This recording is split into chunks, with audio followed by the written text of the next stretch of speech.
Tens of millions of dollars in aid is already pledged for the Philippines. China has so far committed $100,000. That is less than the $10 million or more pledged by Japan, the United Arab Emirates, Australia, and the United Kingdom each. The United States has pledged $20 million, and those are just some of the offers so far. Regardless of the total amount, there's a big difference between pledging money and actually delivering it. If history is any example, the Philippines might not ever see everything that's being promised so far. CCTV's Jessica Stone is live at the White House with more.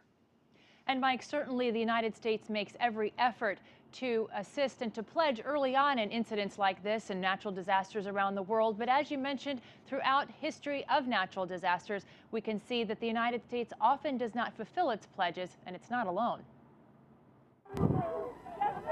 Port-au-Prince, Haiti, 2010. A 7.0 magnitude earthquake shook buildings to the ground, killing more than 100,000 people.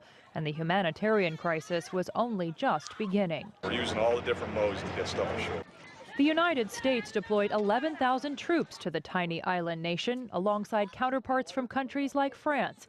And pledges of aid poured in from around the globe, reaching $4.5 billion. To be honest with you, the biggest issue here is coordination of aid.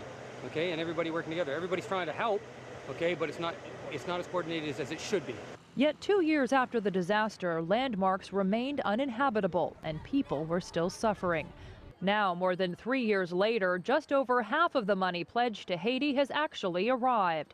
About 40 cents of every dollar that the U.S. government promised to send never really left the U.S. budget.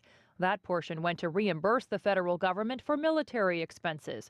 36 cents of every dollar funded a federal agency known as USAID, which was later criticized for questionable expenditures, like power generators that cost $5,000 apiece and family hygiene kits for $35 apiece. USAID did not respond to CCTV's request for comment in this report, and the U.S. company Comonix, which was awarded 20% of all U.S. Haiti contracts, also declined to comment. Haiti is not a unique example. In 1998, Hurricane Mitch tore through Honduras, Guatemala, and Nicaragua, leaving more than 11,000 deaths in its wake. Nations pledged nearly $9 billion in aid. Less than a third was delivered. In 2000, Mozambique was hammered by historic floods. $400 million was pledged. The world actually delivered half that amount. And in 2003, an earthquake rattled bomb Iran. Nations combined to pledge more than $1 billion. Only $130 million was delivered.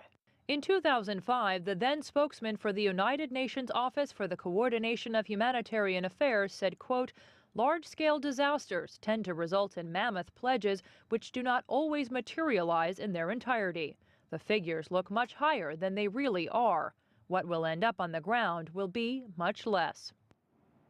And Mike, it is worth noting that when Hurricane Katrina hit the U.S. Gulf Coast in 2005, the United States turned down much of the aid it was offered. The U.S.-based Heritage Foundation says that comes with some diplomatic risk. It can alienate some members of the international community, but of course so can not fulfilling pledged contributions. Mike, back to you. Jessica Stone overlooking the White House for us tonight. Thanks so much.